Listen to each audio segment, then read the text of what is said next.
নমস্কার বন্ধুরা, অভিনব চৈতিস ব্লগে তোমাদের সবাইকে আবার একবার স্বাগত জানিয়ে আজকে নতুন আর একটা ব্লগ শুরু করছি।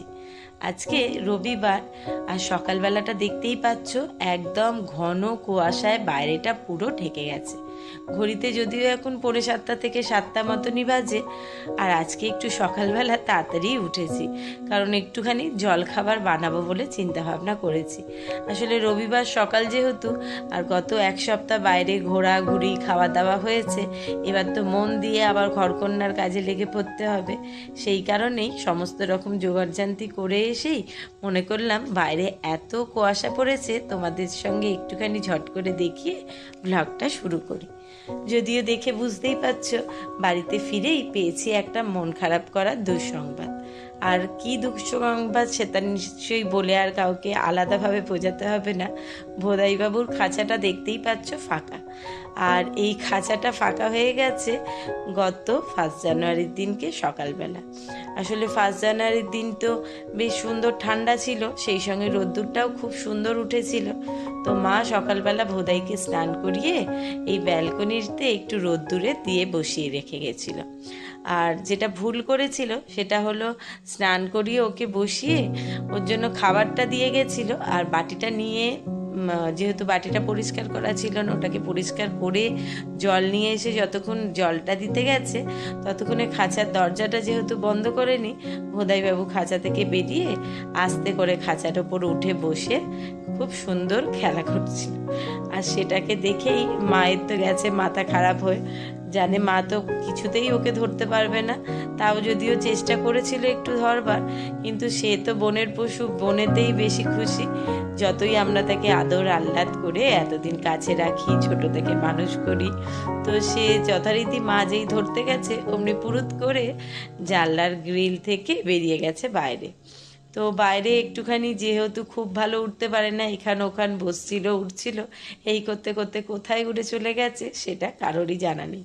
আসলে মা তো আর বাইরে বেরিয়ে ওকে ধরতেও পারতো না, আর আমরাও কেউ বাড়িতে ছিলাম না সেই সময়, তাই আমাদের সঙ্গে সেভাবে আর ভোদাইবাবুর লাস্ট দেখা হয়নি। এই জন্যেই মনটা বাড়িতে এসে বেশ খারাপ। আসলে যাবার আগে অবধি ওর জন্য খাবার, ফল, সমস্ত কিছু গুছিয়ে মাকে বুঝিয়ে দিয়ে গেছিলাম। আর এত দিনের, এত বছরের পোষা একটা পাখি চলে যেতে মনটা ভীষণ খারাপ লাগছিল। রিক আমার তো এতটাই খারাপ লাগছিল, প্রায় কেঁদে ফেলবো এরকম একটা ব্যাপার। কি আর করা যাবে, সে হয়তো এতদিনই আমাদের কাছে থাকবার ছিল তাই ছিল, এরপর সে তার নিজের ঘরে নিজের বনে ফিরে গেছে। আর এদিকে দেখতেই পাচ্ছ, সকালবেলা জলখাবারের বললামই একটুখানি ব্যবস্থা করে রেখেছিলাম। আসলে আমরা তো বললামই ফিরেছিলাম গত শুক্রবার দিন। বৃহস্পতিবার দিন বিকেলে ওখান থেকে ট্রেনে উঠেছিলাম পুরী স্টেশন থেকে, আর এখানে শুক্রবার সকালে নেমেছি। তোমাদের দাদা যদিও ছুটি পায়নি, শুক্রবার বাড়িতে ফিরেই তাকে মোটামুটি ঘন্টা 2 মতো একটু রেস্ট নিয়ে আবার অফিসে বেরোতে হয়েছিল।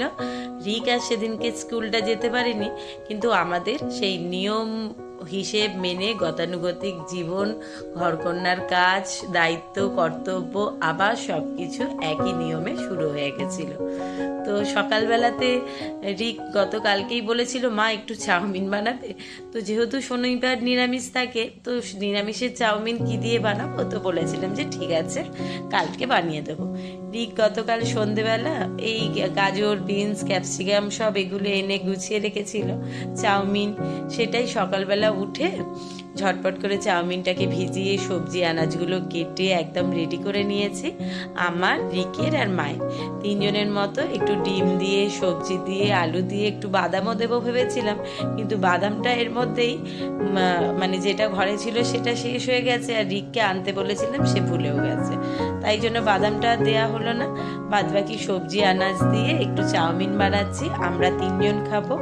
যদিও তোমাদের দাদা বলেছে সে চাউমিন খাবে না, কারণ তার ইচ্ছা হয়েছে ম্যাগি দিয়ে পাউরুটি খাবে। তো পাউরুটিটা যদিও সে উঠলে বেলায় নিয়ে আসবে, সে ম্যাগিটা রিককে দিয়ে গতকালকেই আনিয়ে রেখেছিলাম। এই চাউমিনটা করে নিয়ে তারপর ম্যাগিটা বসাবো। একটু ভিনিগার দিয়ে দিলাম, যেহেতু সবজি দিয়েছি। অল্প সামান্য চিনি, স্বাদ মতো লবণ, soya sauce, chilli sauce, tomato sauce আর দেবো না। সেই সঙ্গে তো দেখতেই পেলে পেঁয়াজ, আদা, রসুন, কাঁচা লঙ্কা, টমেটো, ক্যাপসিকাম, গাজর, বিনস আর সেই সঙ্গে দিয়েছিলাম অল্প একটু আলু। সমস্ত সবজি আনাজগুলোকে ভেজে নিয়ে চাউমিনটা দিয়ে মশলাগুলো দিয়ে ভালোভাবে মিশিয়ে নিচ্ছি। ব্যাস, চাউমিন হয়েই এসছে। আর একদম 4টে ডিম দিয়ে দিয়েছিলাম। একটু ডিম দিয়ে চাউমিন খেতে বেশ ভালো লাগে। ওদিকে চাউমিনটা নাবিয়ে এদিকে তোমাদের দাদার জন্য বসিয়ে দিয়েছি ম্যাগি। বললামই ওর জন্য একটু ম্যাগি করব, তো ওর জন্য 2টো ডিমের ভুজিয়া করে আগে তুলে রেখেছিলাম। আর ম্যাগিটা এমনি করে ওপর দিয়ে ডিমটা দিয়ে কাঁচা লঙ্কা দিয়ে নাড়াচাড়া করে নাবিয়ে তোমাদের দাদা, রিক সকলেই উঠে পড়েছে। রিক গিয়ে বাবার জন্য কোয়ার্টার পাউরুটি এনে দিয়েছে, সেটা একটুখানি সেকে একটু বাটার লাগিয়ে দেবো। ও জলখাবারে এটা খাবে। সকলে জলখাবার সেরে চা খেয়ে নিয়ে তারপর রান্না বান্নার পর্ব শুরু হবে। আসলে 1 সপ্তাহ টানা ছুটি কাটিয়েছি, বেশ শরীরে আরামও হয়েছে, মনে বেশ একটা ফ্রেশ অক্সিজেন নিয়ে মন ভালো করা, একটা 1 বছরের আবার চলতে হবে সেই রকম অক্সিজেন নিয়ে ফিরে এসেছি। আর বাড়িতে এসেই জোর কদমে রান্না বান্না কাজকর্মতে মন দিয়েছি। আজকে দুপুরের মেনুতে আছে খাসির মাংস, আর তো দেখতেই পেলে তোমাদের দাদা আজকে বাজার থেকে এনেছিল কাদা চিংড়ি। সেই কাদা চিংড়ির বড়া আর আলু সেদ্ধ মাখা হবে কাঁচা লঙ্কা, পেঁয়াজ, সর্ষের তেল, লবণ দিয়ে। গরম ভাতে ঘি দিয়ে বড়া আর আলু সেদ্ধ মাখা দিয়ে খাওয়া হবে। আর গরম গরম লাল লাল মটনের ঝোল। এই হচ্ছে দুপুরের মেনু। সেই সঙ্গে অবশ্যই রয়েছে চাটনি।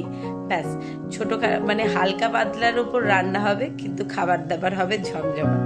যদিও খাসির মাংস, কাদা চিংড়ির বড়া কোনোটাই হালকা পাতলা না, তবে রান্না করতে একটা বিশেষ কিছু মানে তোড়জোড় করতে হবে না, বা অনেক কিছু জোগাড় জান্তি করতে হবে না, সেই জন্য বললাম। আজকে সকালবেলাটা বাইরে এতটাই ঘন কুয়াশা পড়েছিল, তোমাদের দাদা অফিস থেকে বেরিয়েছিল সেই সকাল 4:30 সময়তে। আর সে বাড়ি আসতে আসতে বেজে গেছে 5:45।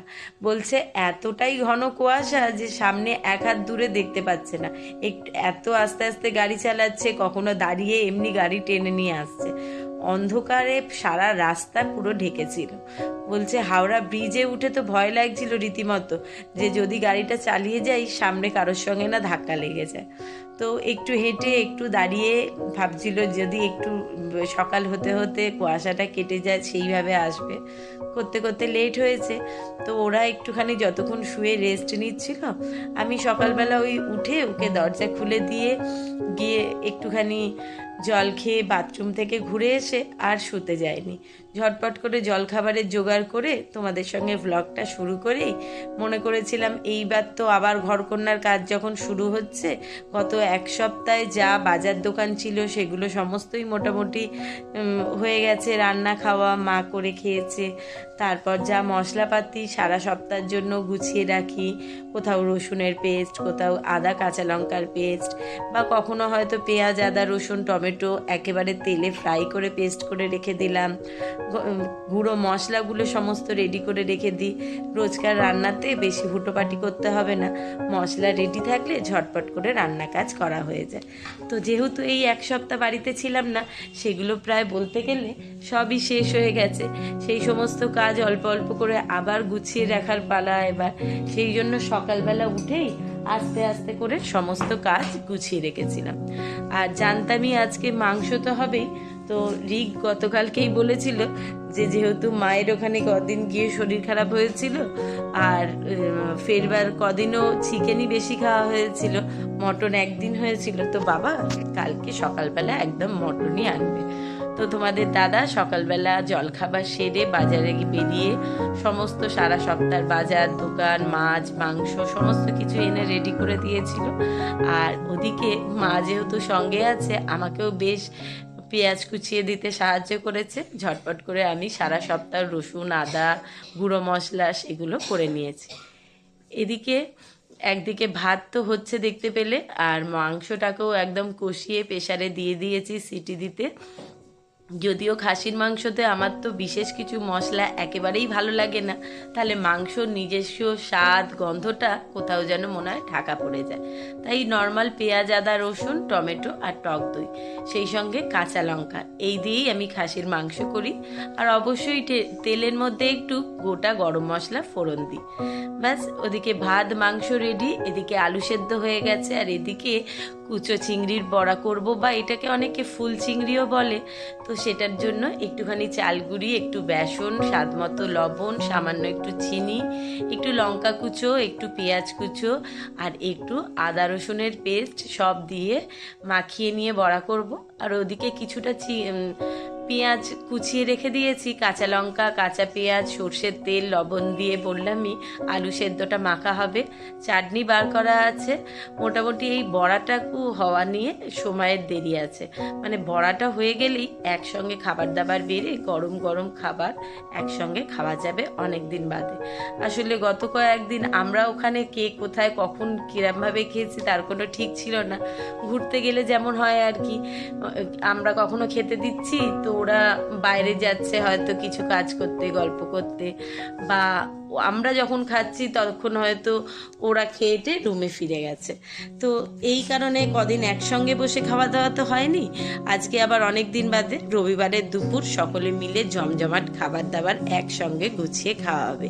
আর এদিকে কথা বলতে বলতে চিংড়ি মাছের বড়াগুলো প্রায় অনেকটাই ভাজা হয়ে এসছে, আর অল্প কয়েকটাই বাকি আছে।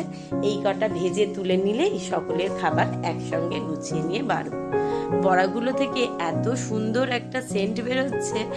আর যদিও কাদা চিংড়ির বড়া সেভাবে একেবারেই খাওয়া হয় না, আজকে খুব ভালো বাজারে পেয়েছিল দেখে নিয়ে এসছে, জানি না খেতে কেমন লাগবে। তো এখানে বড়া ভাজা কমপ্লিট, ওদিকে রান্না বান্না তো মোটামুটি সব গোছানো হয়ে গেছে। মা থালা বাসন ধুয়ে পরিষ্কার করেই রেখেছে। চলো এবার ঝট করে সকলের খাবার একসঙ্গে বেড়ে নিই। আর আজকের ভিডিওটা তাহলেও এখানেই শেষ করলাম। ভিডিওটা দেখে কেমন লাগলো সেটা অবশ্যই কমেন্ট বক্সে জানিও। ভালো লাগলে একটা লাইক করো, তোমার বন্ধু বান্ধবের সঙ্গে শেয়ার করো। যারা ইউটিউব থেকে দেখছো তারা চ্যানেলটাকে সাবস্ক্রাইব করে দিও, আর যারা ফেসবুক থেকে দেখছো তারা পেজটা ফলো করো। এই যে মটনের লাল লাল ঝোল একদম রেডি। চলো এবার খাবার দাবার গুছিয়ে বেড়ে একসঙ্গে দুপুরের খাবার সেরে নিই। আর আজকের ভিডিওটা এখানেই শেষ করলাম। খুব শিগগিরই নতুন আর একটা ভ্লগ নিয়ে ফিরে আসবো। ততক্ষণের জন্য টাটা।